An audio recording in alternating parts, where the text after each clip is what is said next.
Geographical indications के discussion series में आज हम आंध्र प्रदेश का डिस्कशन करेंगे। आंध्र प्रदेश में 18 रजिस्टर्ड जीआईस हैं। तो वीडियो ज़्यादा लंबा ना हो जाए इसलिए मैंने इसके 2 हिस्से कर रखे हैं और इसलिए आप दूसरा हिस्सा भी देख सकते हैं। ये पार्ट 1 है। तो पार्ट 1 में हम लोग Srikalahasti Kalamkari, Kondapalli Bommalu, Machilipatnam Kalamkari, Budithi bell and brass metal craft, leather puppetry, Uppada Jamdani sari, Tirupati laddu, Guntur Sannam chilli और वेंकटगिरी साड़ी के बारे में डिस्कशन करेंगे। श्रीकालहस्ती कलमकारी की ओरिजिन विजयनगर एम्पायर के समय से है। ये श्रीकालहस्ती चित्तूर डिस्ट्रिक्ट आंध्र प्रदेश से आता है। इसका यूनिक कैरेक्टर है, इसमें पेंटिंग, हैंड पेंटिंग यूज किया जाता है फैब्रिक को डाई करने के लिए, और जो कलर्स यूज होते हैं वो नेचुरल डाइज होते हैं जो कि फ्लावर और वेजिटेबल्स से एक्सट्रैक्ट किए जाते हैं। ज़्यादातर कलमकारी में इंडिया का एपिक स्टोरीज़ को डिपिक्ट किया गया है, दर्शाया गया है, जैसे महाभारत, रामायण और जो भी पुराण के एपिक स्टोरीज़ हैं उनका दर्शाया गया है। कोंडापल्ली बोम्मालू या कोंडापल्ली टॉयज़, इसका ओरिजिन कृष्णा डिस्ट्रिक्ट आंध्र प्रदेश में है। पिछले 400 साल पुराना इसका इतिहास है।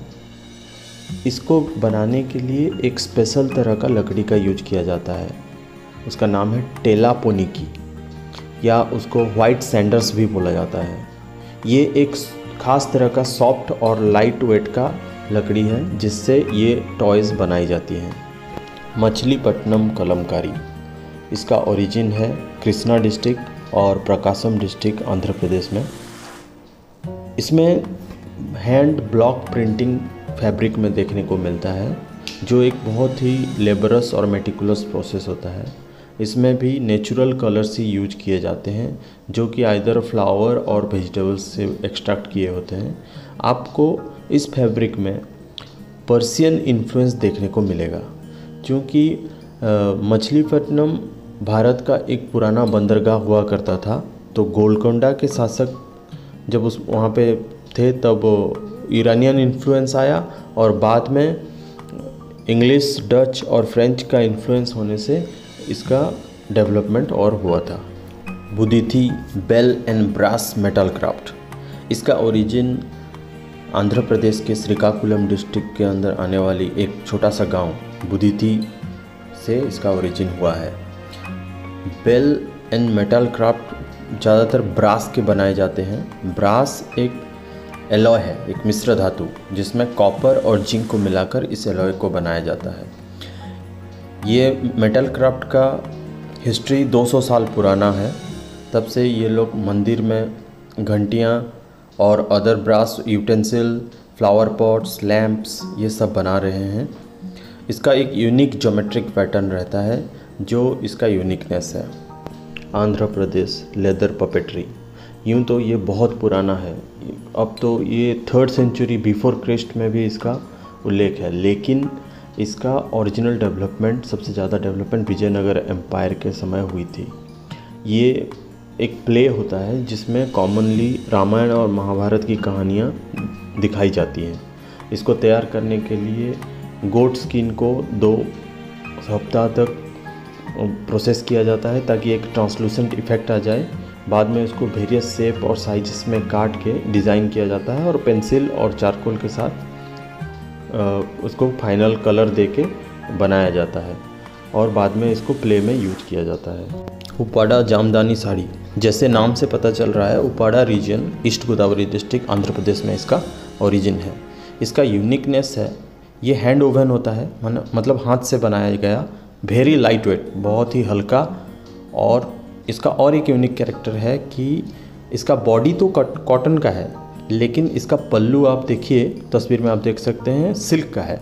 तो ये एक ऐसा यूनिक फैब्रिक है जिसमें 2 अलग अलग थ्रेड्स जैसे सिल्क और कॉटन एक साथ यूज होते हैं। Jamdani sari style of weaving जो है वो बांग्लादेश में ओरिजिन हुई थी। बाद में 18th सेंचुरी में ये सदर्न पार्ट ऑफ इंडिया को आ गई थी और वहाँ पे लोकली एडॉप्टेड हो गई।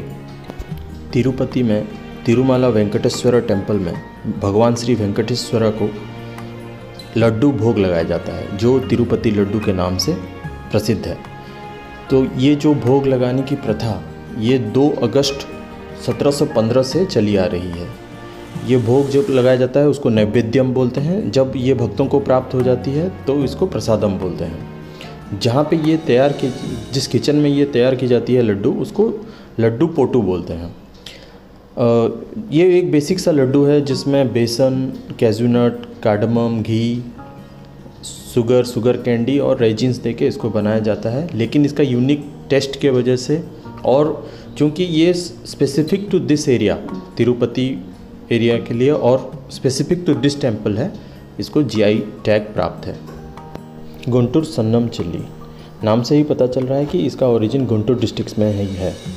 लेकिन गुंटूर से सटे हुए डिस्ट्रिक्ट जैसे प्रकाशम, वारंगल, खम्मम में भी ये पाया जाता है। तेलुगु में सन्नम का मतलब ही है थिन या पतला। ये एक लाइट रेड शाइनिंग कलर का थिन एंड लॉन्ग वैरायटी का चिली है जो कि रिच इन विटामिन सी है और ये हॉट चिलीज़ के कैटेगरी में आता है। वेंकटगिरी साड़ीज़ की ओरिजिन वेंकटगिरी, नेल्लोर डिस्ट्रिक्ट, आंध्र प्रदेश से हुई है। इसका यूनिकनेस है, ये एक सॉफ्ट कॉटन साड़ी है जिसमें जरी का बॉर्डर है, बोल्ड कलर का यूज हुआ है और डेलिकेट एम्ब्रॉयडरी वर्क हुआ है। ये इतना हल्का है, इसको आइडियल फॉर हॉट वेदर, गर्मी के दिनों में भी इसको पहन सकते हैं। इसकी हिस्ट्री 300 साल पुरानी है, 300 साल पुरानी। ये पहले रॉयल लोगों के द्वारा पैट्रोनाइज की गई, बाद में ये पब्लिक कंजप्शन में आया। पहले नेल्लोर के जो राज परिवार या ज़मींदारी में जो थे, पहले ये उसका यूज़ करते थे, बाद में ये जनरल पब्लिक के लिए आ गया। आंध्र प्रदेश के बाकी के जीआईस मैंने पार्ट 2 में कवर किए हैं। यहाँ तक देखने के लिए आपका धन्यवाद। वॉच लिस्ट में जाके आप पार्ट 2 को देख सकते हैं। Thank you.